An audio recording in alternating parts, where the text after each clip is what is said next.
Good morning or good afternoon, and welcome to today's program and webinar, part of the highly acclaimed series of webinars that ACP, the Association of Contingency Planners, presents for both current and future members.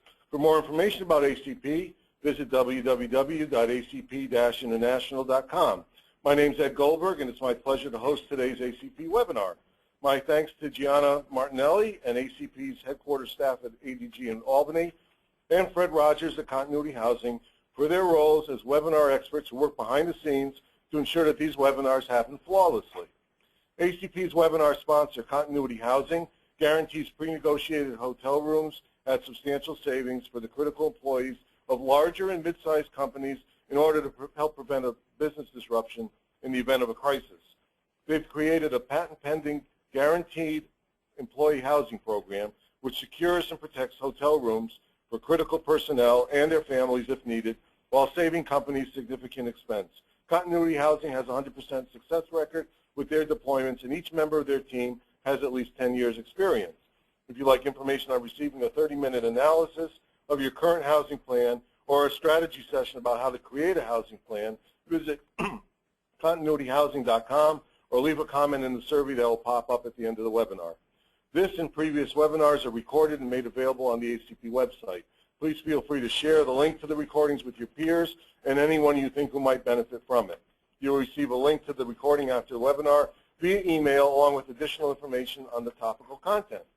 And please let me, Fred, or Gianna know if there's a topic or a speaker you'd like to see in a future webinar. Today's webinar is a live broadcast of the Connecticut Chapter's monthly program at the Eversource Energy campus in Berlin, Connecticut, just outside of Hartford. Today's program covers a very unique perspective for our field, business continuity in times of civil unrest. It's a very special program, and we're thrilled to make it available to such a large and diverse audience.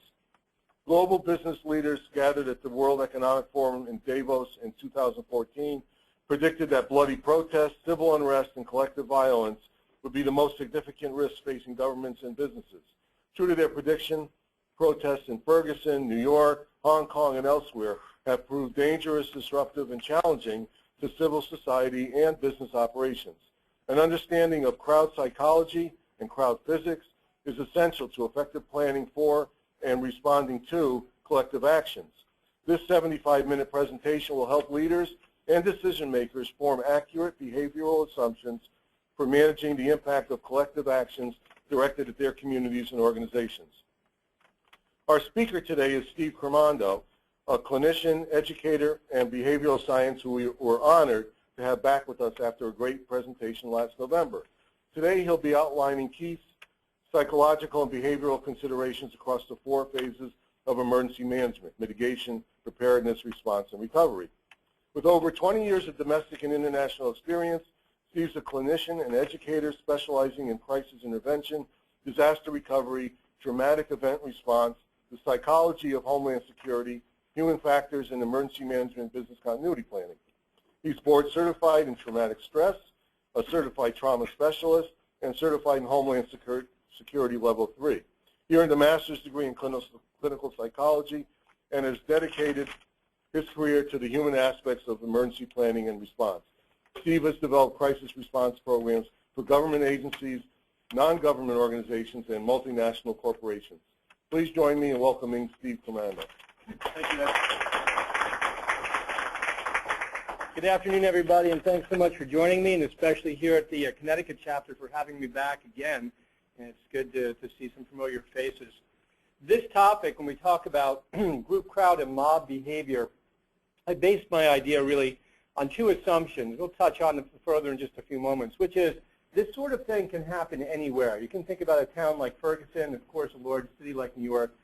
And in the climate we are today, emotionally charged climate, these events can happen very spontaneously. So I'm working with one assumption, that there's really not a jurisdiction or a location that's somehow immune from potentially having protests or riots or large-scale events of this sort. The type of thing I'm going to refer to as collective action, and very specifically about collective violence as we move through the program.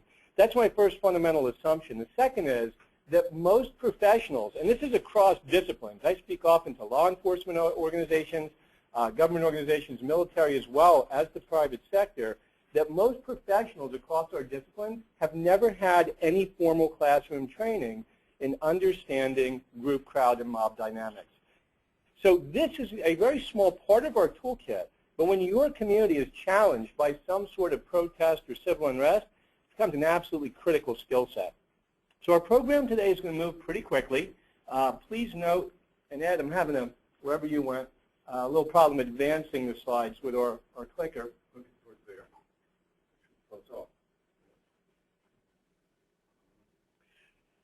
So I'll let Ed kind of move that along. I'll mention that the program, as I said, will move quickly. You will receive all these slides on an email. And again, they're going to be in an open kind of format. There'll be a PowerPoint so you can repurpose and use some of this content. When I create this information, I really do hope that you can share it with those in your organization, and also your community, CERT teams and medical reserve teams and so forth, as well as your peers. Where should we be? One or two more, one more. We mentioned that people will receive their slides, and we should be right there. So as Ed mentioned in the introduction, Ed, you may be driving there. You may be sitting next to the clicker for me. There we go. Okay. Very good. Thank you, sir. Sure. As I mentioned, or Ed mentioned rather, February of 2014, global leaders at Davos had looked at the kind of portrait of risk for the coming year, 2014. And out of all the different emerging risks, they thought this, collective action, group violence, that civil protest, civil unrest, would be one of the greatest challenges. And of course, this is the year we saw Ferguson. We saw the protests in New York City after the officer-involved death of Eric Gardner. We saw so many of these events, and huge protests in Hong Kong that shut down part of the government and the business districts there as well. So they were pretty spot on in their prediction. One of the things that's changed, and I think you can appreciate this very quickly, is when we think back to other times of large-scale civil unrest, maybe in the late 60s and so forth, there was no social media. The way people are able to communicate, coordinate, and move groups is radically different today. If you think about the Arab uprising, if we think about even protests last night that shut down the Brooklyn Bridge, we know that a lot of this is coordinated, communicated via social media, via texting and other services. People have the ability to communicate and coordinate in an unprecedented way very quickly to mobilize collective action. Now, obviously, what kind of peeled the lid off of this for us last year was the officer-involved shooting in Ferguson. I was speaking in Anaheim at the Association of Threat Assessment Professionals on this topic at that time, and it was going on. This event was in full swing. It was the first phase of the Ferguson protests, and certainly much of that became destructive and disruptive in Ferguson. Some of that still goes on today, and that began to spread around the country. Very often when I speak on these atypical risks, and that's kind of my area of specialization, group, crowd, and mob behavior, CBRN behavior, things of that nature, people ask, when will we see something like this? Well, it doesn't take, as I said, much creativity or much of a search of the news today to see examples that have gone on in places like Ferguson. This was when we were in Anaheim again a year before, right to the gates of Disneyland. Protests there, again around officer-involved shootings, 2 deaths in that community in about a week's time. Hong Kong, as I mentioned, last year as well, and the same riots around these officer-involved shootings spreading throughout the country. These became violent and destructive in Berkeley. New York City, of course, following on that with the wake of the Eric Gardner decision and the decision by the courts not to indict. And last night, this is yesterday afternoon, protests in New York, again on the Brooklyn Bridge, around police violence that shut down that area, resulted in 34 arrests and 1 officer taken out by ambulance. So we are going to focus today on the more disruptive and the more dangerous aspects of crowd behavior. Now, as Ed said, my background as a behavioral scientist, very specifically, I work in an area that's called operational psychology. I work often with our partners in Health and Human Services, specifically in SAMHSA, and we consult them with what's known as DTAC, the Disaster Technical Assistance Center, that brings mental health to our disaster response. Much of that is around crisis counseling, but my specialty is not the application of mental health ideas for counseling. It's the application of mental health ideas for their operational value. What should you be thinking of in terms of accurate assumptions. What are people most likely to do in different disaster scenarios? What are they not likely to do in different disaster scenarios that should help inform your policies, your plans, your procedures, your exercises? Folks, I'm preaching to the choir here. You know this. Practice does not make perfect. Perfect practice makes perfect. If you're exercising something incorrectly, you're leading yourself down a dangerous path. If you're building exercises around anything that involves human behavior in your emergency, which would be like almost all of them, I'd imagine, you better be basing those on accurate assumptions about what people are likely to do. Today's topic will be, what are people likely to do? What are the behavioral concerns that we look at when we have large group crowds and mobs together, which is a very, very different environment. And we'll be looking at it from a very narrow lens, kind of a behavioral science focus, intended to help enhance your thinking about plans, exercises, and again, what you will do to respond to these sort of events.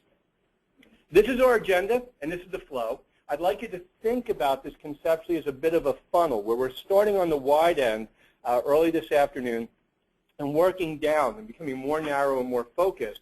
The latter section of this will actually have some very, very focused strategies and recommendations for business continuity planning, things you should have in mind in the face of these kind of events.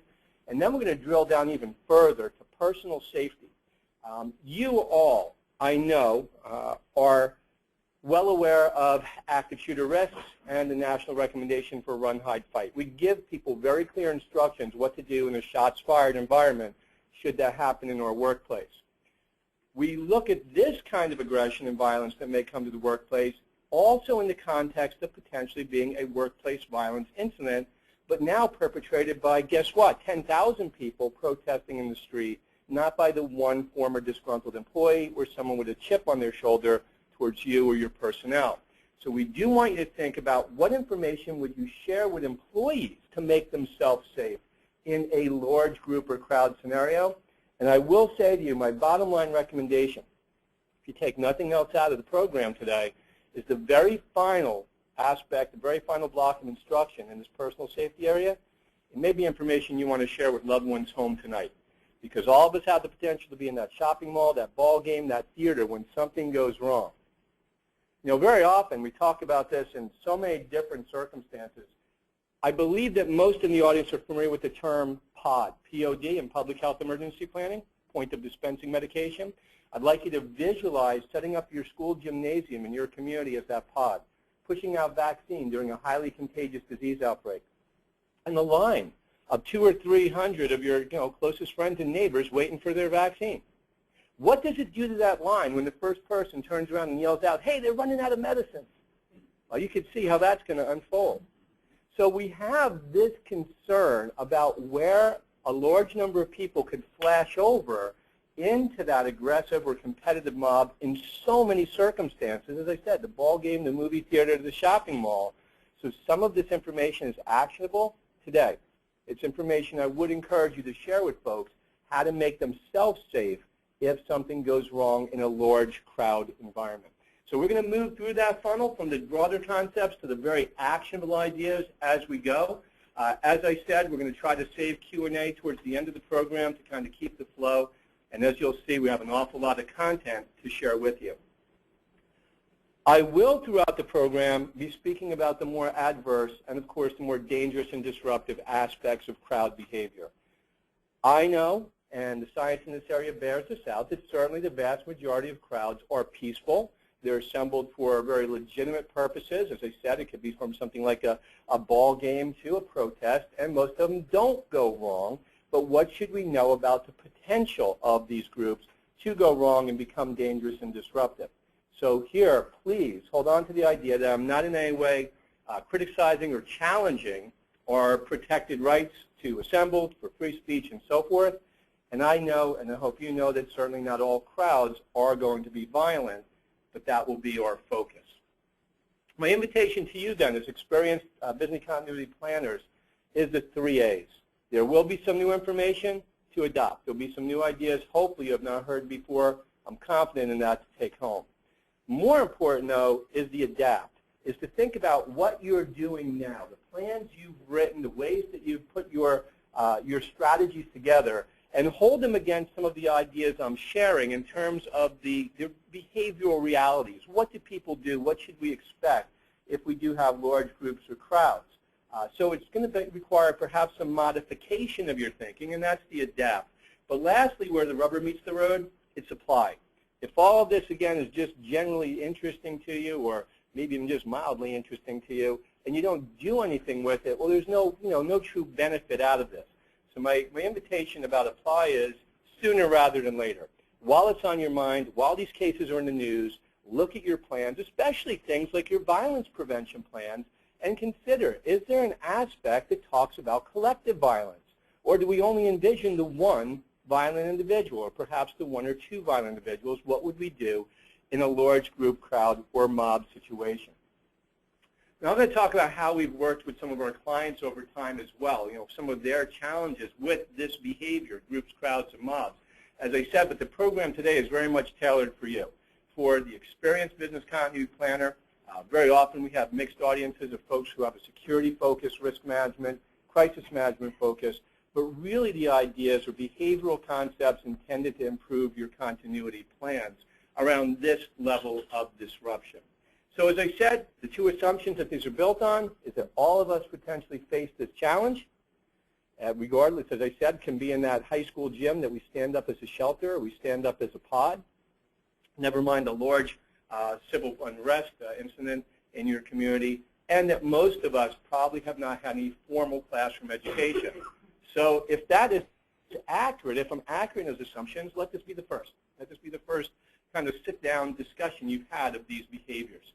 Bottom line is we look at our objectives, though, consistent to all of my work, helping you form accurate behavioral assumptions to guide your efforts. So let's jump in then and start to think about how we can address our vulnerabilities to group, crowd, and mob behavior, protect assets and personnel, increase our awareness, and minimize danger, which will be at the heart of everything we share.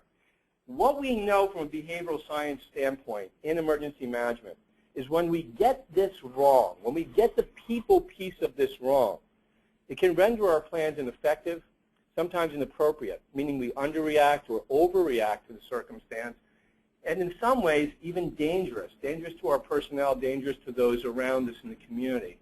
It is critical then to get the people piece right. When I spoke here, I believe it was in November, the topic for the day was on human factors. Myself and my colleague, Cynthia Simeone, we presented on human factors in business continuity with an idea that these are key behavioral concepts really all of us should have. So here again, we're trying to improve our odds of getting the people piece right, and we'll start with this fundamental concept. Dr. Kurt Lewin was thought to be the father of social psychology, and Lewin had said that human behavior is a function of both the person and the environment. There are characteristics about the individual, personality traits, there may be cultural and ethnicity, there may be, again, age and gender. There's so many things that go into the person, but there's also a lot about the environment. And as these collide, and think about that, because that's really where the power comes from. If you think about maybe the book and movie from Sebastian Junger, Perfect Storm, right? The thing that made it a perfect storm was the collision of these forces. So it's the collision of these forces, individual traits and traits of the environment, that give rise to any behavior. But for our behavior today that we're discussing, group, crowd, and mob behavior, would you agree with me that being in a large crowd is a different environment? And people may be capable of or willing to do different things in that large crowd than they otherwise would not do. So we have a very unique environment. And certainly I can't speak to the person, any one individual in a crowd of hundreds, thousands. Hey, we're going to talk in a few moments about the Hajj, the annual Mecca pilgrimage to Mecca, routinely draws between 2 and 3 million pilgrims for that event. So we can't speak with high degrees of confidence about the individual, but we can say with some degree of certainty what sort of environments, what sort of groups, crowds, and mobs will bring about different behavior that we can use, again, operationally to guide our plans. So please hold on to this concept as being central to everything I share with you. We're going to talk about the environment, but also some of the people factors in there as well. When we think then about group, crowd, and mob behavior, what I've referred to in a general way as collective behavior, This certainly can arise in many, many different situations. We do have civil unrest, protests, sometimes riots in the wake of disasters. We'll talk later about what we call acquisition mobs. These may be people trying to get something. So food riots, water riots, people competing to get into shelters, things of this nature are possible, and we've seen them in large-scale disasters. We could see this in the wake of terrorism. For example, the opposite concept, which is known as an escape mob. Rather than running towards something, which is an acquisition mob, trying to get things, these are folks running away. Sarin nerve gas attack, Tokyo subway, March of 1995, produced a 4-to-1 ratio of behavioral casualties to medical casualties. Larger scale event, Goiânia, Brazil, September 1987, produced a 500-to-1 ratio of behavioral casualties to medical casualties and completely overwhelmed that government's ability to manage the emergency. So here, again, we know, depending on the nature of the event, not just a disaster, but if it's something atypical like a CBRN, sometimes in other invisible threats like disease outbreaks, we'll get an escape mob sort of response, and I'll define that further in just a little bit, a different dynamic, but still potentially dangerous and disruptive to our operations. Political and civil unrest, such as we saw in the Arab Spring, what was referred to as the American Autumn in the fall of 2011 with Occupy Wall Street. And also we're going to talk a little bit about mass crime. We're going to talk about flash mobs for just a few moments. We're going to talk about the London riots, also in August of 2011, and what those were about and the implications for us as planners. But we look at disasters, again, 3 key concepts. As disasters potentially creating crowds. Will you agree with that concept? Disasters can create crowds? Crowds can create disasters. I'm going to give you a great example of that in just a moment. My perspective, not all crowds are violent, but I do believe all crowds are potentially dangerous, and for the primary reason of the physics and the psychology of crowds and how they interact. And I'm going to share why I feel that way. So I don't want to go in kind of from a paranoid or frightened standpoint, but I do want to have a good sense of the potential danger that may simply arise from having a large number of people together. And we'll talk about the factors that underlie that. As I said, the dangerousness of crowds arises out of the combination of 2 very significant forces, the psychological forces and the physiological forces, the physics of crowds, and as these interact with each other. So it's not one or the other, it's how they interact and how they actually fuel each other that can create that situation. So let's talk then about the most fundamental ideas about what are groups, crowds, and mobs. How do we understand those? In what circumstances do they arise? And what are the behavioral factors we should understand about those? Again, when we look around at the nature of events, labor actions in Wisconsin, large civil unrest, entertainment events. This is the Love Festival in Duisburg, Germany. That sounds nice, doesn't it, the Love Festival? It sounds really sweet. 21 people died in stampedes at the concert when there was mixed messages about how to get in and out of a specific tunnel. So routinely at large venues of this sort, we have that potential. Shopping. This is the Walmart in Valley Stream, Long Island. You remember that on Black Friday now, about 4 years ago.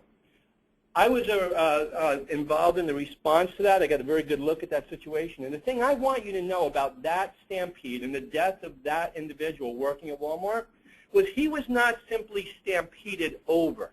And that's not the way most people are hurt or killed in large-scale crowd crush scenarios. And I'm going to describe crowd crush further as we go.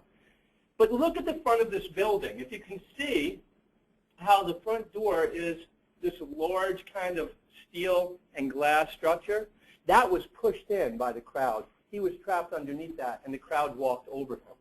He was crushed under that. The force of the crowd, what I mentioned before is the physics of crowds, completely ripped that off its moorings. He was trapped underneath. So we're talking about extreme force, even in a crowd that's not aggressive, even in a crowd that's not violent. The sheer numbers of so many people in one place. And even if the people in the front row are not pushing, the people in the back might be. And that force multiplies. So here again, we have so many different potential crowd scenarios. And I did mention the Hajj before, the annual pilgrimage to Mecca, birthplace of the Prophet Muhammad, thought to be an obligation once in a life for every able-bodied Muslim man and woman. Gathers, as I said, millions each time this occurs. Now, we also have, beyond those traditional scenarios, kind of an evolution. And as I said, part of what's fueled the evolution in crowd behavior is social media. The term flash mob, when it began, was something that was very playful. So here you see National Pillow Fight Day, right? Back in 2008. And we saw silent discos, and we saw all kinds of just kind of fun, goofy behavior that would appear to be very spontaneous. So a number of people having communicated by social media or text, converging in a park, and all doing something similar, and again, being playful. The term flash mob, though, has become more ominous over time. Here in 2011, we see one of our officers being dragged out of the events, the riots there in London. Flash mob today typically means groups, crowds, or mobs that have been organized and have been mobilized through social media. Now, that obviously happens at light speed. And there was a time in law enforcement, a time in emergency management, where primarily only the good guys had radios. So here, when we think about it, everybody today is carrying in their pocket kind of a full studio, aren't they? We can take photographs, video recordings, voice recordings. We can post a video. We can communicate so quickly. And the way that we can fuel that contagion of a crowd is very different than it was in decades past. So the term here, flash mob, again, when we use that, unfortunately has taken somewhat of a sinister turn, and it's usually referring to something negative, something adverse. We also know a smaller manifestation of this, a real concern for individuals at the National Retail Federation, are flash robs, which are individuals who coordinate and mobilize to descend upon a shopping outlet, so here in a mall, here in a store, usually to kind of, smash and grab high-end goods, so purses, watches, jewelry, things of this nature, in such large numbers and so quickly that mall security, law enforcement can't effectively respond. These people can descend, rob, and disappear back into the crowd so quickly that it's become very hard to defend against that in a number of different settings. National Retail Federation has published some great guidelines, and if you or any of your affiliates do work in the retail kind of sector, really good guidance on how to defend and how to reduce the likelihood of flash rob scenarios. So onto the traditional kind of models of crowd behavior, especially, as I said, our topic today, adverse crowd behavior. We've added some of those flash capacities, flash mob, flash rob, and others, understanding the new tool that individuals in the crowd have. If you don't recall it accurately, or kind of a distant memory at this point for most of us, the riots in late August in London, now in 2011. This began, guess what, on the heels of an officer-involved death of a suspect who was picked up. And the very first blush of it, it looked like kind of traditional civil unrest, people protesting against police brutality. That was day one of the event. As this evolved over the next several days, it became something totally different. This became essentially a large-scale crime of opportunity. On the worst night of the riot, there were 2,200 fires burning in London simultaneously. London PD called in more than 10,000 officers from surrounding jurisdictions to suppress those riots that went on for more than a week. It resulted in tens of millions of property damage. It resulted in injuries and death. So here, some of the things we understood is after it moved through that initial phase of kind of public unrest associated with the officers involved killing of this suspect, these were the messages we're starting to see on cell phones and BlackBerries confiscated by the rioters. If you're down for making money, we're about to go hard in East London. Guys, that's not a civil unrest message, is it? That's not a political uprising. And this one, better yet, everyone in Edmonton, Enfield, everyone in the north, link up at Enfield Town Station at exit 4. Bring cars, vans, also hammers, link up and cause havoc. They're spelling that line. Just rob everything. The police can't stop it. And they were right. The police could not stop it because what they found was most of these, and these were primarily youth, late adolescents, were using BlackBerry as their primary cell phone. And in the UK in that time, BlackBerry was one of the more popular cell phones for adolescents. We think of it primarily as a business tool or a government tool, was very popular with kids. And through using the proprietary BlackBerry messenger service, local police and intelligence could not penetrate, could not follow that movement. these protesters were able to communicate and stay one step ahead of the police for an entire week. It was playing whack-a-mole. So they had debriefings with PD in London. We would show up at this corner. They seemed to have found out a moment before and disappeared. And we'd move to the next corner and the next corner. And the London PD just had the most awful time getting a handle on these riots. So we have seen this in a large-scale sort of event. And very interesting, when we look at civil unrest and protests, in the London incident, about 40% of those who had been arrested had come from more than an hour or more away to participate, got back on the train and went home at the end of the day. So we have rioting commuters, which is a new phenomena and kind of an outgrowth of social media and the way we can communicate. People who can cast a much wider net and say, hey, this is going to go down tonight in Hartford. It's going to go down tonight in Brooklyn. Come and join. Come and be part of that. And that wasn't possible, again, a decade or so ago, at least not in the very same way. When we look at this concept of social unrest, by definition, you'll notice here from the Encyclopedia Britannica, this condition known as social unrest can, it very often does, lead to violence. Now, when we think about the civil unrest part, kind of the political uprising or the social concept, and that's not always going to be part of our equation. It usually arises out of one of three different areas, and these are not mutually exclusive. These can commingle somewhat. Some may be country-specific. So here, we're in Tahrir Square, and protesters essentially draw a line in the sand, and they say, we are not going until President Mubarak is gone. And they got their way, didn't they? Changed kind of history in the Middle East through this effort. So it could be national. It could be political in that way. It could be company-specific. A lot of the companies I work with are life science companies. And protesters very often are there because of things like GMOs, about experimenting on animals, upon environmental impact, in which the extremists may feel justified in targeting people or property of a company because they feel, again, that they're damaging the environment or hurting animals in some way. So it could be specific to a company, and it could be both. It can be project-specific, either from the government or from a company, but there's some action that people are protesting. We'll talk more about some examples of that as we go. But I've used these terms a few times now, groups, crowds, and mobs, and what's really important, I guess, from my standpoint, is for us to have a clear understanding of what these are and how they're different. A fundamental flaw in response, whether response is in company planning or it's in police response to a large group or crowd, is the idea that we have a one-size-fits-all. When we have large numbers of people, this is what we do.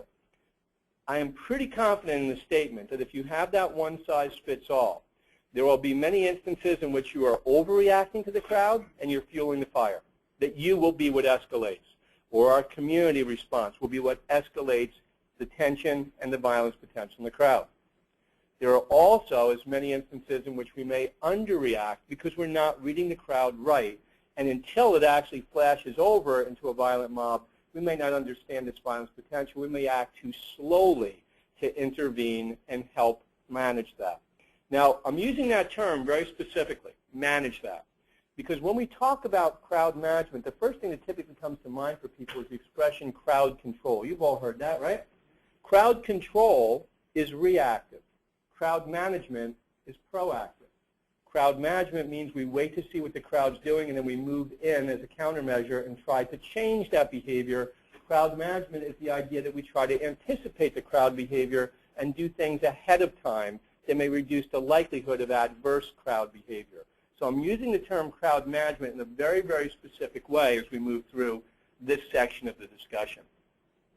So at the most fundamental level, when we talk about crowds, a simple crowd is a small number of people temporarily gathered. They usually have no formal leadership, but they do have pre-existing bonds. And that's the thing that may bring some aspect of difficulty, disruption, or dangerousness to the equation. Let me give you a common, but unfortunately uncommon, sadly uncommon, but powerful and sad kind of scenario. You have a situation tonight in your community of a young person who was killed in a motor vehicle accident, and large numbers of friends and family show up at the hospital emergency department. Is that quite possible? So here again, very spontaneous, not a huge crowd, fairly spontaneous, no formal leadership, but many of these people, because they are friends and family, they have a pre-existing relationship. Agreed? Therefore, an offense against one is perceived as an offense against them all. And they're very likely to hang tough, especially if they're emotionally charged, hang together again, and because they are moving in this very bonded way, this loyalty, this pre-existing bond, this can represent a challenge to us if we're trying to move, if we're trying to influence that crowd. That's not true in other sorts of groups. When we move from a simple group to a crowd, a larger crowd, the crowd by definition is a larger number of people, also temporarily congregated, but in most instances, members of the crowd continue to act as individuals. There's no leadership, there's no bond between them, they all just happen to be in this place. Now, yes, there are different sorts of crowds. Key feature in a crowd in general is the lack of leadership. So there's not one person for us to talk to. There's not a coordinating group for us to negotiate with. They have no clear leadership. They just all happen to be there, as I said. But there are different sorts of crowds. And this is where it becomes important, moving away from a one-size-fits-all model. What should I know about the crowd? What kind of crowd is it? Helps us shape our response. So we think about a few different sorts of crowds. The first is the casual crowd. The casual crowd may be those shoppers gathered outside that store on Black Friday, waiting to get in for the big sale or whatever the desirable items are. They also have no leadership, but they are revved up. Agreed? They've been waiting there for hours, maybe a day or more. They're all energized. They're pumped up. So they come with a higher level of emotion, not necessarily negative emotion, but a higher level of emotion. In fact, as I move through the different types of groups, crowds, and mobs, I'd like you to kind of visualize a thermometer in which we're moving from the cooler crowds to the hotter crowds, to the potentially more explosive crowds. So the coolest of these would be that casual crowd. No purpose, no leadership, again, fairly spontaneous, and a high degree of emotion, but not necessarily negative emotion. As we move to a cohesive crowd, we see a different dynamic. And that dynamic is while they still lack leadership, they do have a bond and they have a higher degree of emotion, some sort of passion. So they all love this team. They all love that band. Whatever brought them together, the concert, the game, working right now, for example, with the city of Philadelphia and planning for the Pope's visit. People come with a passion, something they share. There's not a leader. Again, there's not one person for us to talk and negotiate with. They may be more emotional than the casual crowd, but still it may be a positive emotion. When we go up that grid, when we go up to the higher levels of emotion now, we talk about an expressive crowd, which comes out primarily to ventilate. They have a very high degree of emotion. They are true believers in something, whatever their cause is. So it's political, perhaps. It's pro-life, it's pro-choice. It's whatever their strongly held belief is. They want to let people know they're assembling in numbers. They very often do have leadership, very often have charismatic leadership that wants to kind of whip them up and have them feel a sense of unity. We are all believers. We are all passionate about this cause. But their motive very often is simply to be heard. It's simply to get out there, to make their cause visible and known to the larger community. But their emotion is usually a little stronger and more often an angry or an aggressive sort of emotion. Because of their passion, again, they're pushing back against others who do not believe, do not feel the same way that they do. So emotion's a little higher in this instance. But the more dangerous form of crowd, where it's kind of closer to the boiling point, this is what we refer to as the aggressive crowd. And the aggressive crowd comes out. They assemble already predisposed to bring a higher level of energy, of anger, and sometimes of physical violence to their situation. They have actually drawn a line in the sand. They are not going to back down until they achieve a very specific goal. And this is the sort of crowd that's closest to flashing over into a mob. So if I'm looking last night at several hundred people walking across the bridge in Brooklyn, This is somewhere between the expressive crowd who's rallying against police brutality and somewhere in between the aggressive crowd who is ready to rumble and actually attack the police officer who got out of his car, off-duty officer, to see how he could help in the situation when they identified that he was an officer. So the crowd comes with a predisposition to use violence if necessary. Now, this is close to the boiling point. This is up there on that scale. And they may not flash over into the angry, hostile, or dangerous mob. But the things that do tend to flash or to ignite that crowd into a mob we refer to as flashpoints. And the flashpoints arrive out of a number of different circumstances, common, and there can be others as well. And I want to mention just a few. Last night, of course, and what we've seen in the recent police protests, whether it's been from Ferguson to Staten Island to Brooklyn last night, was perception of, real or imagined, perception of excessive or inappropriate use of force. The reason here is the protester feels a sense of justification. The gloves are off. The police are using pepper spray. The police are being more physical and aggressive. Therefore, we're justified in being as physical and as aggressive in response. That's one flashpoint. That's one of the most common. Denial of access. Remember my scenario before about people lined up for a vaccine? So here's this. I saw this case actually in a flu outbreak about a decade ago. Young mom, 2 small kids carrying in her arms. She stood in line for more than an hour outside in the snow on a cold winter day for that vaccine. Hours in the line, finally got inside, about 15 people from the desk, and she was told they just ran out of medicine. You can imagine her reaction, okay? So here, denial of access, whether it's purposeful, no, you can't come in, you don't have the right ticket, you don't have the right pass, and think of your pandemic plans. Think of pandemic planning. And we have to prioritize who gets vaccine first and second. People who are told, no, you can't come in, you can't have that, whatever the denial of access is, that invites a certain person to push back, doesn't it? That invites some of that behavior. Perceived breach of rules, number 2 and number 6 are very close together since you've been the littlest kid. Someone cutting in line will bring about that reaction. Hey, it's not fair. Why are they getting an unfair advantage? Now, that also can happen on a much larger level. So if we see perceived abridgment of rights, you heard this in the wake of Katrina. Why are certain classes, socioeconomic, racial, and otherwise, why are they getting preferential treatment? Why are others not? That will bring about this kind of reaction, people who feel they need to fight back. And as I say, when we are perceived as having a lack of organization, it invites others to step in and try to fill that vacuum.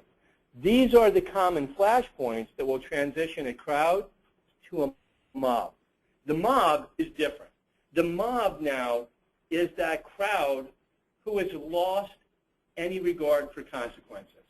They no longer care if they're arrested, if they're hurt, if property is destroyed.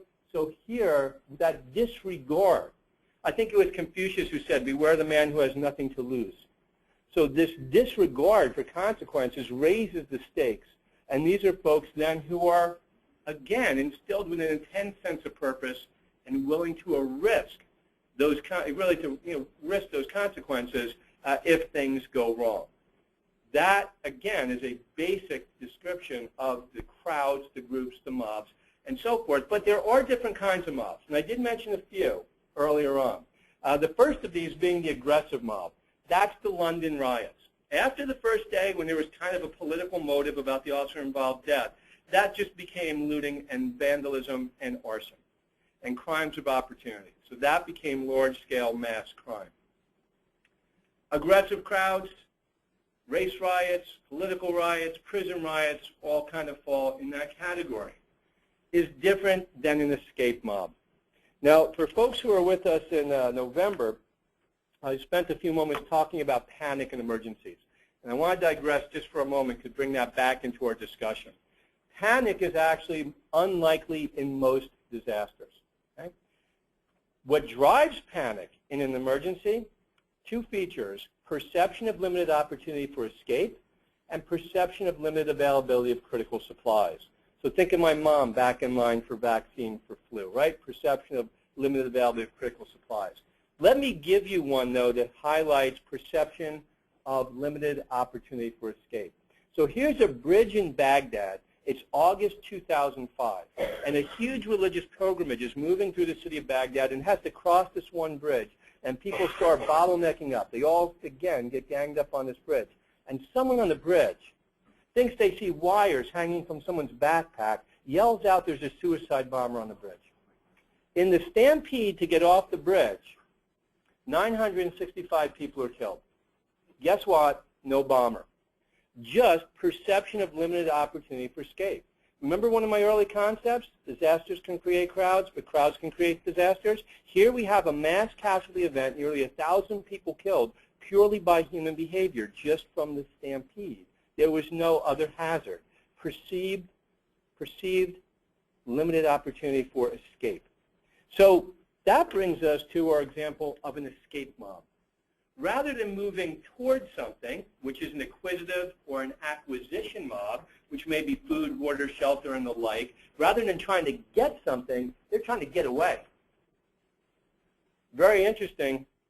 I believe it's Columbia University has done some great computer modeling on human behavior and movement during emergencies. It's a computer model they refer to as Plan C. And Plan C, some of it is based on the attacks of sarin in Tokyo, the Goiânia event I mentioned, looking how New Yorkers would evacuate the subway system in a similar event if nerve gas or some hazard was released on the New York subway system. So we could look at how people would flow and how they would move away, how they would try to escape. But that same escape, it represents a real risk to safety. So let me give you an operational idea. When we train business continuity planners in security in shopping malls are very keyed in on the aspect of active shooters, which they should be, agreed? One of the things we tell mall management is, you're thinking about the people who are being shot. That's a critical and an important priority. You will have as many or more people hurt trying to get down the escalators and get down the stairs, pushing, falling, tripping, and landing on top of each other. So if you're thinking about how will we manage the medical impact of an active shooter event, yes, you have to think about those who may be shot. You need to think about all those others who are hurt attempting to flee from that shots fired environment. So we'll think about how that cascades outward from a behavioral standpoint. So here are three different types of mobs: aggressive, escape mob, acquisition mobs, all a little bit different. And as I said, this is actually a photograph of that religious pilgrimage starting to move across the bridge in Baghdad that results in those 965 deaths. Now that, of course, was accidental. That wasn't purposeful as far as we know. But we also know that some groups will bring violence to bear as part of a strategy.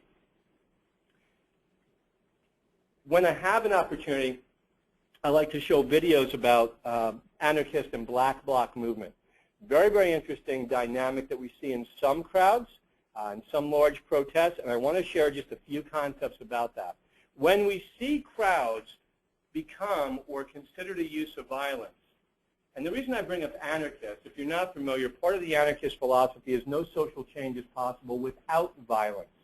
So we assume when we see anarchists insert themselves as agitators into another large group or crowd that the violence potential escalates dramatically. The two factors that drive violence, though, are a sense of legitimacy, and as I said before, that's a justification that because the authorities are brutal or excessively forceful or unfair in some way, we're legitimate in the use of our violence as a problem-solving tool. But the other is projection of power. And I'll give you another example of that in just a moment. On Occupy Wall Street, and I had the good fortune of working on Occupy Wall Street as an observer with police all the way from Occupy Montreal down to Occupy Atlanta. So I've seen this, again, in action in a number of different venues. But projection of power, for example, is the group who wants to project that they're actually making a difference. This is a recruitment strategy, it's a retention strategy, it's a mobilization strategy. So what did Wall Street or Occupy Wall Street project during their time of reign, pretty much fall of 2011? Some of the things they claimed credit for was an overhaul of the mortgage industry. I don't think it was all due to Occupy Wall Street. Refusing to leave the parks, yep, that's legitimate. They were named, and that should be 2011, excuse the typo, Person of the Year by Time Magazine. And they took credit for the change. Banks were just about to push up ATM fees to $5 for driving it back down to 2 or 3. But one I know is accurate is in Chicago, the G8 was scheduled for the following spring, right on the heels of the NATO summit there. And the city of Chicago, law enforcement, emergency management said very clearly to the federal government, please don't do this. And the G8 was moved to Camp David. They had such a large-scale protest and such an insertion of anarchists at the NATO summit, and it became so violent that they simply did not want to do that again only weeks later. So they did force the relocation of the G8 summit in that year. From the protest standpoint, when we're talking about something that's a more organized protest, as much as Occupy Wall Street really prided itself on being a leaderless movement, I could tell you, and those in the intelligence community can tell you, it was not leaderless. The leaderless were very back, far from the lines, while the campers are freezing their tushies off in Zuccotti Park. The leaders are uptown in some pretty nice hotels.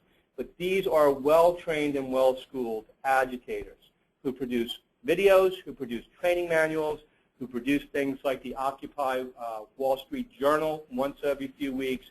Very well-funded, very well-mobilized again. And part of their strategy is they're not going to criticize, at least openly and publicly, the use of aggression or violence by any other faction. It's all fair game. In fact, look at the title, Not Violent, Nonviolent, and Not Nonviolent. That's a little interesting, play on words, but that is the mindset. It says violence is a legitimate problem-solving tool when you're trying to create social change. If you're not familiar with anarchists in general as kind of a splinter of thinking of socialism, the main line of thought in anarchism is that all hierarchy in government, in schools, in our communities works against human potential. Therefore, the motto of the anarchist is there's no government like no government. There just simply should not be any sort of structure. Now, some of the tactics used in large-scale protests, and these have a business application because, folks, what that protester wants is a photo op of your security, of your personnel behaving badly, to post online, to help drive this sense of justification. So here again, that's the concept of forced arrest, that the protester is going to do something that leaves the officer no choice but to arrest them. And that looks bad, right? Especially if it involves force or pepper spray or anything else. So here again, forced arrests are part of a larger strategy that's very sophisticated and very complex at this point. Large-scale organized protests are very, very sophisticated. As much as at the street level it could look like a collection of ragtag sort of individuals, the backstory on this is usually a lot more complicated. As I said, when we think about anarchism, we understand that they will be bringing a much different violence potential to your event. The principles, as I mentioned, is towards freedom, towards tearing down hierarchy, tearing down the structure of society. And part of the anarchist tactics is black bloc. And I only want to spend 1 or 2 slides very quickly on black bloc. Black bloc is not a group. But this feeds into our discussion in just a moment of the psychology of crowds. So it's interesting in that way. Black bloc is this idea that we're all going to dress exactly alike. So black BDUs, black hoodies, black backpack, masks, everything, again, identical, which creates a sense of anonymity. It creates a sense of solidarity, doesn't it? Now it's not 1 or 2 of us. It is us en masse. The anarchist, again, using black bloc tactics, typically comes not just dressed in a similar uniform, but carrying the same tools, slingshots, smoke bombs, spray cans, ropes and marbles. Why ropes and marbles? Trip hazard? Trip hazard for mounted patrol, for horses. Because very often, officers on horseback are used for crowd management and crowd control. It's to take down the horse and the officer on their back. So these people are thoughtful and practiced in these skills. And, for example, we use very specific tactics like unarresting. Unarresting is the idea that if the police grab one of the protesters, this person now dressed head to toe in black, the crowd is going to grab them back, pull them back into the middle of the crowd where now they can't be identified. They can't be rearrested. So this is a very, very unique strategy, and we see it again. Not necessarily the anarchists create your protest, but if they see a larger protest going on, they seek to co-opt that, jump in on that, become those agitators, and change the course of that. All of that feeds into the psychology of crowds. Two of the principal, I guess, driving forces of crowds. If you remember my earlier statement about Dr. Lewin's equation, behavior is a function of the person and the environment. A different environment now, the primary driver is anonymity. No one will know it's me. No one can identify it's me. Therefore, I can't be held accountable. I won't be detained. I won't be arrested. I won't be held accountable for my behavior. These 5 individuals, this is on Maiden Lane outside the old Goldman Sachs building down in towards the South Street Seaport in New York City, arrested in September 2011, all with their Guy Fawkes masks on. Why are they arrested? Statute in New York City says you can't protest with masks on. 150-year-old statute, because for decades now, centuries, we've known that people behind that cloak, behind that mask, are capable of much different behavior, aren't they? If they fail, they can't be identified and held accountable for that. That creates that sense of anonymity. No one will know it's me. We also have some other common psychological factors, and this is one of my favorite posters. I don't believe in anything. I just came for the violence. Kind of like truthfulness and protesting. Universality and convergence are elements in groupthink. Everyone's doing it, therefore I should. Convergence is that shared vision with the group of what needs to happen. But notice the center bullet here, inability to withdraw, is something different. And we train police officers to be very vigilant of this. It's the person who keeps going along with what the crowd's doing because they're afraid if they stop, the crowd will turn on them. So that kind of fear is something a little bit different and also shapes behavior. We saw a lot of really interesting arrests in the London riots of people who were afraid not to do what the rioters were doing. Actually, a very interesting arrest of a 24-year-old woman who was a social work graduate student. Stole the large screen color TV and a day later turned herself into PD. Was arrested and charged. Didn't need it. Had a beautiful home and television at home, but she just felt like swept up by the crowd, and if she didn't do what they were doing, that she would be on the wrong side of this and she would be hurt. So a lot of ways we see these dynamics mingled through a large crowd. Social suggestion and contagion are more of the classic groupthink sorts of elements. The urge to do what others are doing if we feel we're in the same boat with them. They are like me. Therefore, again, I'm pulled along with that behavior. But contagion. And you felt contagion. You felt contagion at a rock concert, a ball game, when there's just that electric energy that moves through a crowd. And that's what we refer to, that can just sweep people away, at least psychologically. So we've talked a little bit about the psychology. And now I want to shift gears to the physics. And if you're home and work viewing this remotely, or you're here in our audience in Connecticut, these are people, not pixels. All those little dots. And here again, going back to that annual event, the Hajj in Saudi Arabia. That year, 3.4 million people showed up for the week-long event.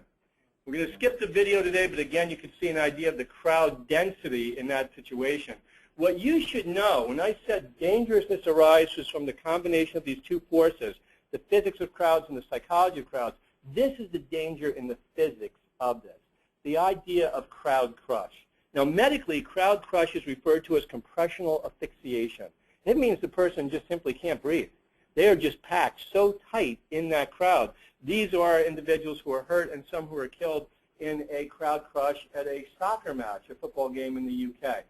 So we've seen this, whether it's sporting events, it's concerts, it's shopping events. It's the person who's hurt or killed simply by that human behavior, not necessarily by violence.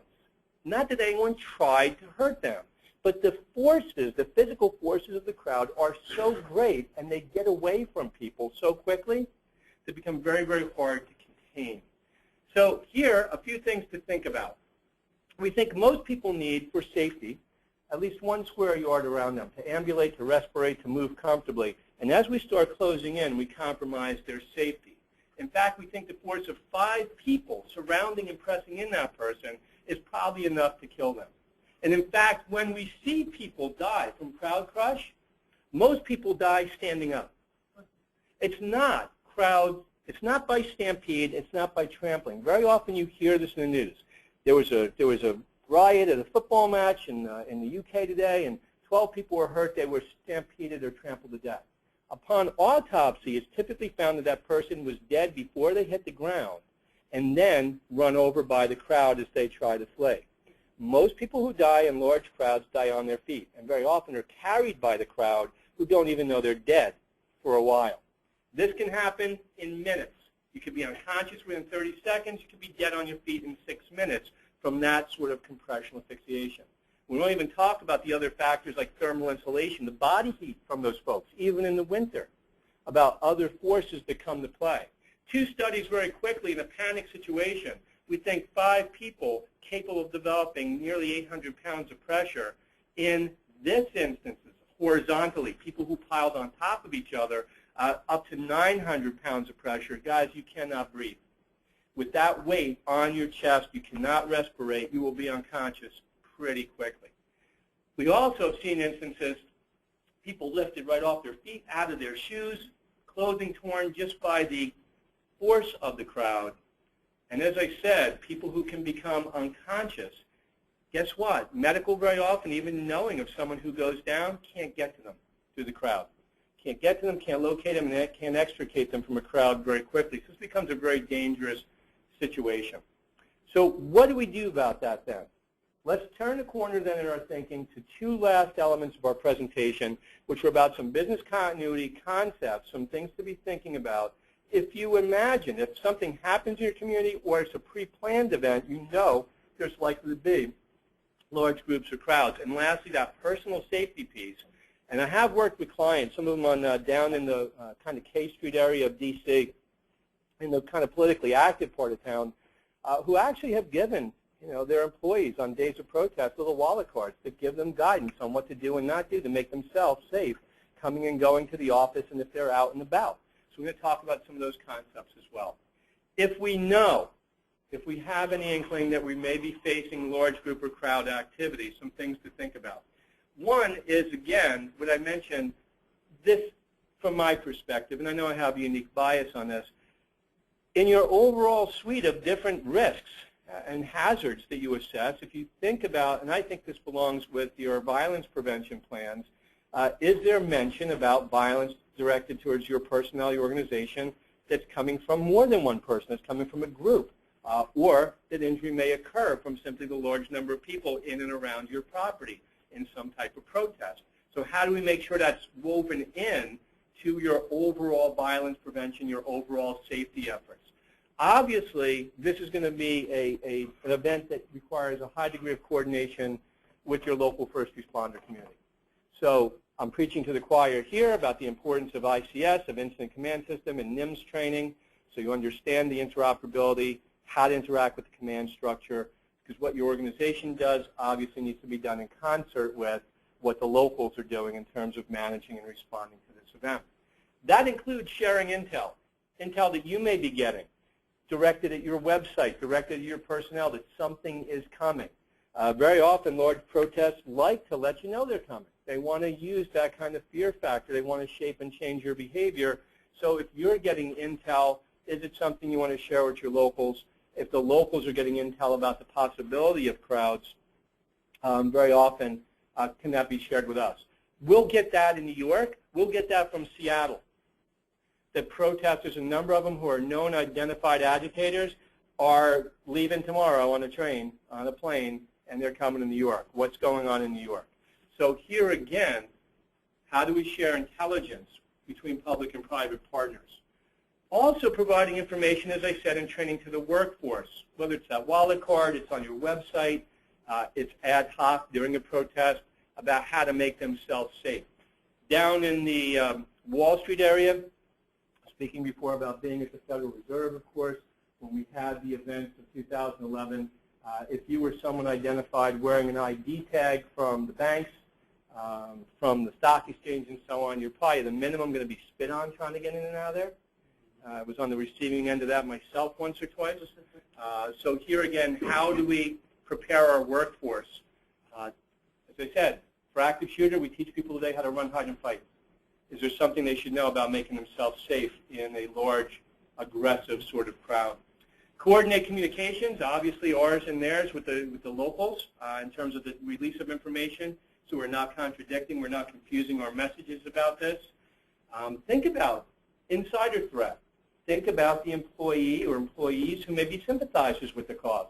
And now your company is saying, hey, on Thursday we're adjusting something about traffic or parking or entrance ways or times that we're coming and going that day because of the protest. And now you have someone on the inside who says, yeah, I need to share that with the rest of the true believers. So how will you address insider threat and people who sympathize with the cause? As I said, information on best practices with trade groups. I gave you the idea of the National Retail Federation information designed for the retail industry. So at the executive level, top tier, C-suite sort of information, is our plan up to date and in place? Is our basic notification structure, whatever technology you use, however you do that, is it in place? If we need to trigger our emergency preparedness and response plan, can we do that quickly? Senior citizens, do senior leaders know their off-site EOC? Because if you can't get to the building, they all, of course, have to be versed into where to meet, all this kind of standard BCP actions. Are there essential functions that can be done off-site if we can't get to our buildings? So all the things we would think about other sorts of disruption to operations, how are they in play? Things like supply chain and so forth, are they in place for this sort of event? Might we trigger a work from home or an alternate site mentality for this kind of event if people can't safely get to and from our buildings because of crowds? And again, will insurances cover losses, not only due to business disruption, but the property damage that arises out of large group behavior? There's some executive level thinking. For our mid-level managers, people managers, training sessions for employees in general about your emergency response plan, what are employees' responsibilities, what's available to them in terms of resources. Those are things we do all the time, of course. We talked about the alternate work site ideas for certain employees. How will a large group or crowd event affect attendance if they can't get to work? Do they use a personal day? Do they call in sick? What's the model you use if that is the reason they can't get to the office today? And again, maybe looking at things like flexible work schedules if that's a possible antidote to the disruption caused by a crowd. For folks, again, charged specifically with business continuity and security, we think about these ideas in terms of your hazard assessment. So before an event, as you think about all the other potential hazards that may affect your organization, is this one you've thought about? Are you vulnerable to this? Is your organization one that may draw the ire of protest? Even if you have nothing to do with the protest, if you're along a common pathway that may be occupied by protesters. So last night, if we watched people coming across the Manhattan Bridge on the Flatbush Avenue in Brooklyn, all those little shops that have nothing to do with the protest, no one's shopping tonight. You can't get to them, you can't leave work, you're stuck there. So from a continuity planning standpoint, have we thought about that as one of our vulnerabilities? Again, alternate operating strategies. And is this something that we can task to people to be the monitors of both mainstream news and also social media, what we're putting out, what we're hearing in social media? So, of course, a very key interoperable part here with your communications team, but also being vigilant to what the larger media is saying about the nature of protests.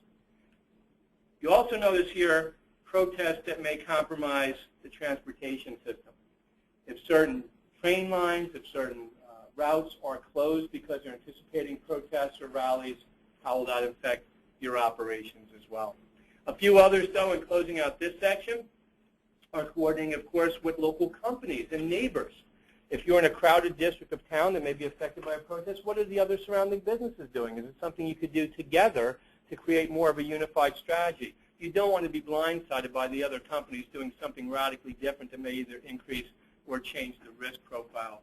Maybe changing your security posture. Maybe it's increasing the number of uniformed guards so you have a more visible presence. Thinking about things like that. Of course, signage as well. No loitering, moving away, people moving away or being notified to move away. So psychological barriers as well as physical barriers.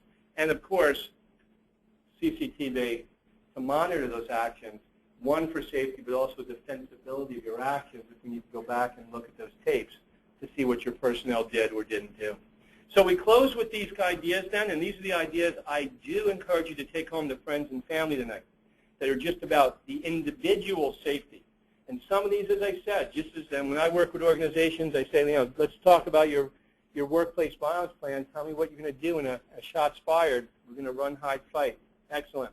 What are you going to do if someone's throwing a chair, some protesters are caving in the windows at the front of your building? How do you handle that?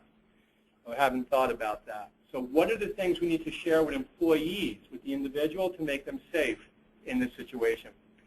If you know it's coming, if this is something that's going to be going on for weeks, like at Zuccotti Park in Manhattan, carrying their ID, of course, we saw going back and forth with the financial district, also their cell phone, which most people have on them, a small flashlight.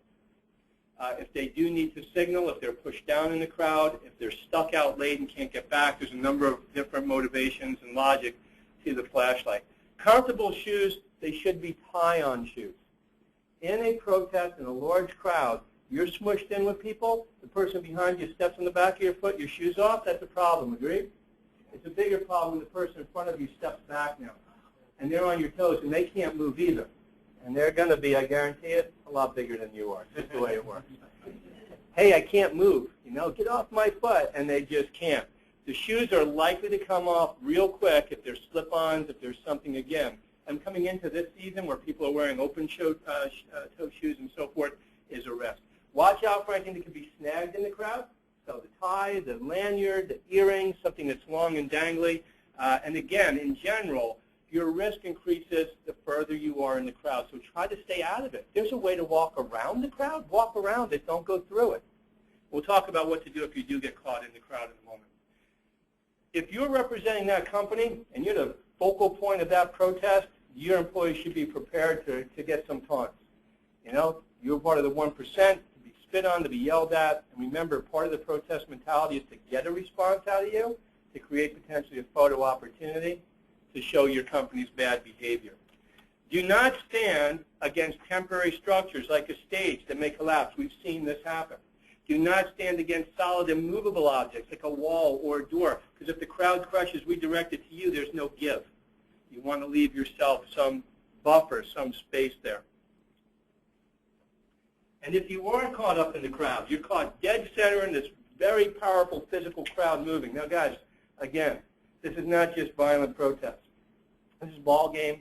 This is concert. This is a shopping event. This is any sort of large crowd. Don't sit down. Don't stand still. Keep moving with the crowd. If you drop something, unless it's absolutely critical, let it go. Because when you go down low to get that, the people way back, they keep coming. They don't know that that sudden gap was you bending over to pick up your cell phone, and you're going to be plowed right under. So unless it's something critical, leave it go. And if you do get knocked down or pushed down, keep crawling with the crowd. Just keep moving with them. Now, one thing you have in your advantage, because you live and work in the Northeast, is you all go to the beaches, you go to the shore, and you know how to swim in the ocean, right? And they tell you if you swim in the ocean, if you're caught in the riptide, what are you supposed to do? You go parallel to the beach. You don't fight it. It'll exhaust you and drag you down. You don't let it take you because you don't know how far out it will take you. You go parallel across it until you break out from its strength. In a large group or crowd, you do the same. You slowly and diagonally push your way to the outside of the crowd where the force is less, and you can escape that crowd.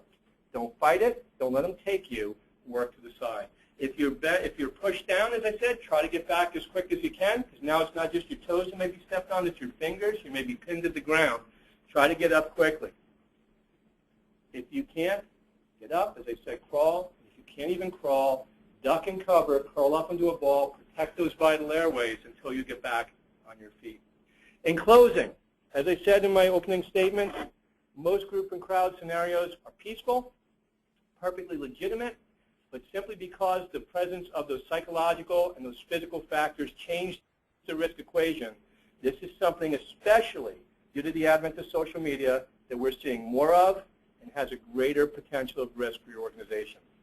I hope you never have to use a single thing I've shared with you today, but thank you all so much for your attention, and I welcome any questions if there are any.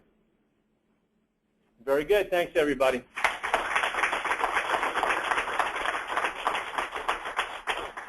We may have some questions on the phone. Fred, are you there?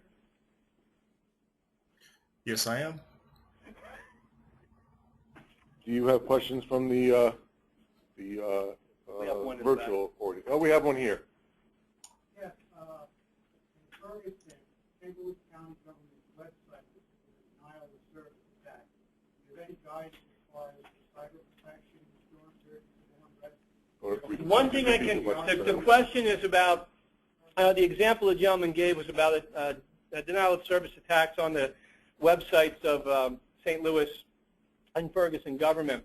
The only guidance I could give you is expect it, because very often these groups will work in partnership with other groups such as Anonymous, who are sympathetic towards the cause, and will simultaneously launch cyber sort of attacks to supplement the physical attacks on the ground.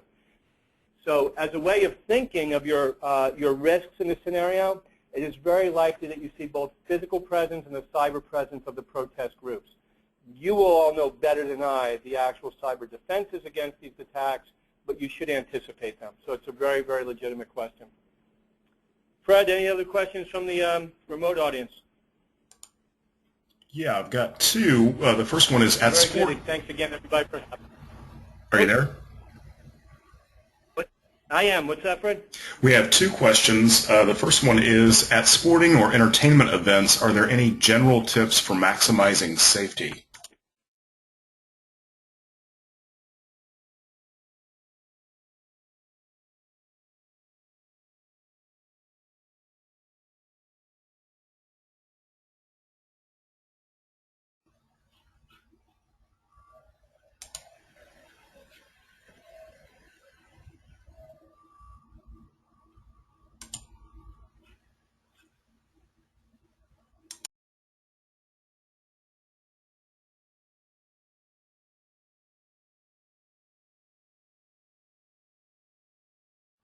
Okay, for those of you still attending the webinar, this is Fred Rogers with Continuity Housing. We seem to have lost the audio connection with Ed and with Steve, so we're going to stand by here for a moment and see if we can get them back. In the meantime, if you have any questions you'd like to ask about the presentation, go ahead and ask those now using the questions field in your control panel.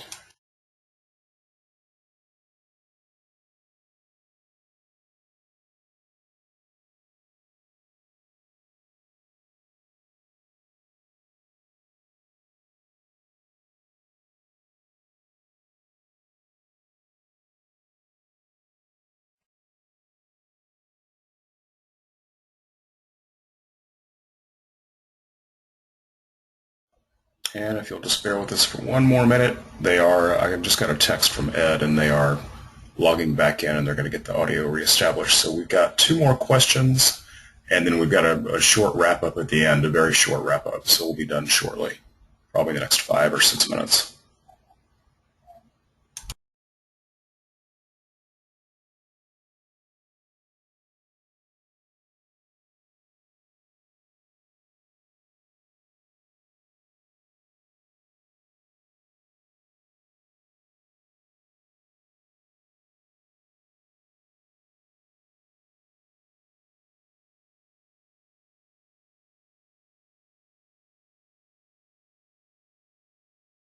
Stadium, and it was the most well-behaved crowd.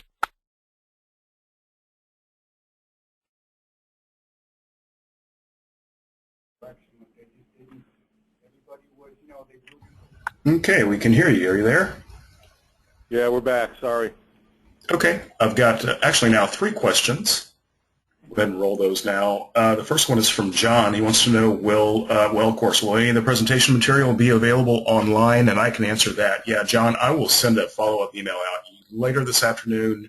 It might be in the morning, probably today, and it will include the PowerPoint presentation and also a link to the recording of this presentation. The next question, at sporting or entertainment events, are there any tips for maximizing safety? There's a few. Actually, I'm trying to think of the name of the organization. I think it's NC4. There's a lot done in the sports and entertainment industry that publishes some very, very good guidelines If you were to do a simple web search of that, there's some very good standards in their industry. Some of the things they think about, though, which I think will be common sense, are things like communications, that signage, that verbal communication and otherwise be very prevalent and very ubiquitous. When we were offline for a few moments, I gave the example of, at least in my opinion, thinking that Disney does such a great job with crowd management. And one of the things you'll notice if you're moving through a Disney park is things like wait times for rides are very well publicized, so people have an idea what to anticipate. When people don't get clear instructions, obviously it's subject to a lot of interpretation and a lot of creativity, and that gives rise to problems. But one of the things that I would share about sporting events that we've learned, and really I guess applies to all of our domains, is that it's very helpful to have briefings for your team, for your staff, if not outright trainings and practice of their role and the things they're going to be expected to do in a crowd response. Not in terms of personal safety, but in terms of crowd management, well before the event. Some of what I've shared with you is kind of common sense. Some of it's counterintuitive. But unless you've kind of been in this environment of that large crowd, it can be hard for the individual to really anticipate what their own reaction is going to be. So it's really worth, putting people through at least tabletop exercises. So signage, anticipation of different peak times, what time people are coming in, what time they go. There should be separate entrances for your team to a large sporting event, so they're not waiting in line and going in with the regular crowd. They have rally points if something goes wrong. They know where to meet outside of the crowd. I'll give you an example. This is my last example on this topic, this one question. Working with the Secret Service around the president's inaugurations, the big gatherings on the mall, they and other law enforcement agencies tell us that they could, in most instances, not even hear their radios, not even hear their own communications when the crowd is that big, even when the crowd is behaving. So is it important to have not just redundant forms of communication, but maybe even some really creative kind of communications like silent hand signals and so forth for your personnel, because you simply may not be relying on voice communications by cell phone or radio. So there's a lot of small things we've learned in large sporting event venues, like getting ready for the Super Bowl and such. I had the good fortune of working with the security team at MetLife Stadium and preparing for the Giants, or the Super Bowl at the Giants Stadium a few years ago. And we kind of, again, were able to learn from all the prior Super Bowls about the things that worked well and didn't. And some of these, as I said, are training up your personnel and getting them a very high level of readiness before a crowd, if that's at all possible. You got other questions, though? Yes, we have one more. Alexis wants to know, crowd management is a local issue, and today is the 2-year anniversary of the Boston Marathon bombing. Do you find that cities that experience crowd-related tragedies learn lessons and, more importantly, remember the lessons of such events?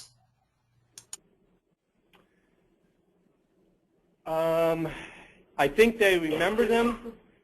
I think that they learn lessons, but like many lessons, they have a short shelf life, and people can fall back into bad habits. The reason I say that is when I look at the way some of our major cities have responded to large groups, crowds, and mobs, you would think that they hadn't learned anything because they seem to repeat some mistakes on occasion.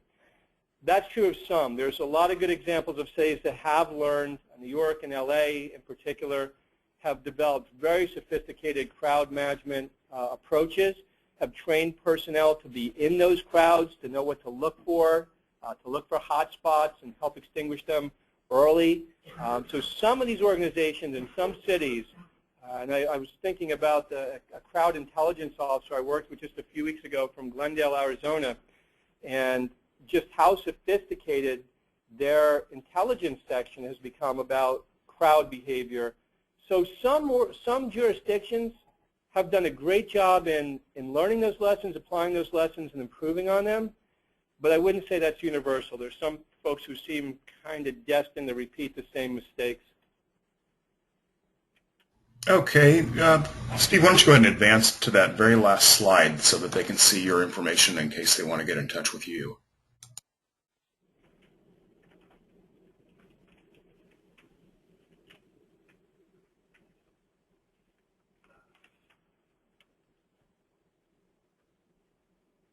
So we get the slides. For any questions, thank you, everybody.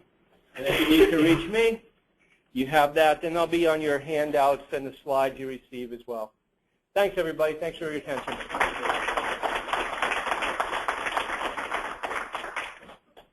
Fred, it's Ed. Just want to say thank you to you and to Gianna, Steve. Great presentation. Thank you so much. Stick around for a minute. Don't leave. I know you're putting your coat on, but we've got more for you. Beat the crowd. Be at the front of the crowd.